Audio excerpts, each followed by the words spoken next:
at it, I naively thought that, wow, the FDA must be stricter than I thought about approving safe drugs. So when they approved the COVID vaccines, I assumed they were applying the same standards that they applied to my application to the COVID vaccines.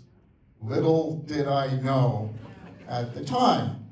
And so I bought into the story. I lined up, my wife lined up, we got 2 COVID shots in March.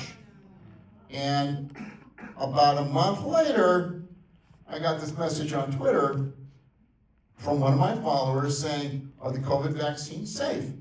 And I said, yeah, of course they're safe. The government says it's the safest thing ever. You know, I'm like Fauci's best salesperson.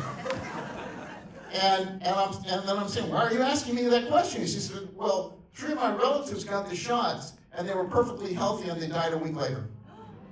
And I said, wait a minute, 3 relatives a week later, and 1 in a million chance of dying, 1 in a million, that's 10 to the 6th cubed, okay, so 10 to the 18th. This can't happen. I said, that's impossible. And she said back, yeah, but they're dead.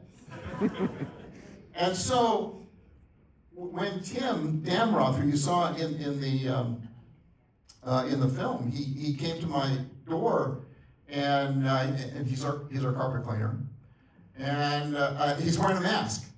And so I'm giving Tim a hard time. I said, don't you know if you had 2 vaccines, you don't need to wear a mask anymore?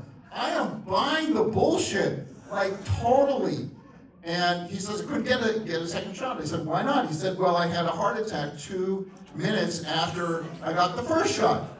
And I said, whoa. And he said, and my wife now has like Parkinson's disease after she got her shot in the arm that she got her shot in. I said, wait a minute. This is like too many coincidences too fast. This is like too many black swans.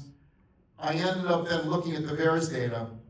And the VAERS data, which is the Vaccine Adverse Event Reporting System that you saw in the film, that lit up like a Christmas tree as soon as they rolled out the shots in the United States of America. Not only that, but every adverse event reporting system in the entire world lit up like a Christmas tree on deaths after they rolled out these vaccines. They knew from day one. Okay, that pissed me off.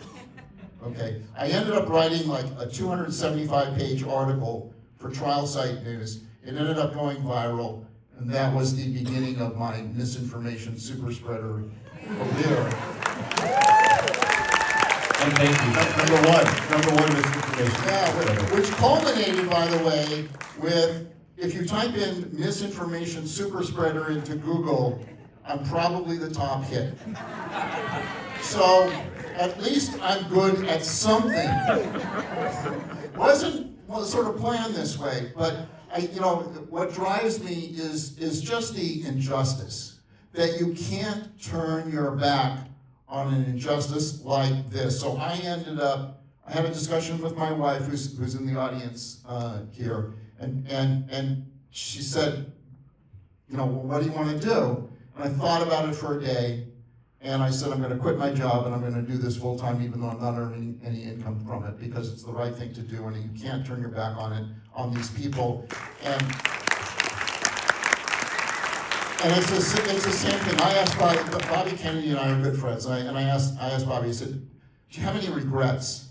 Right, because you were this great environmental lawyer, everybody loved you, you were fighting mercury pollution and all that, and you became this evil anti-vaxxer. And I said, did you ever have any regrets that you made that decision? And he said, I had no choice. I'll never forget what he said. He said, I had no choice. And I feel the same way. That's what drives me.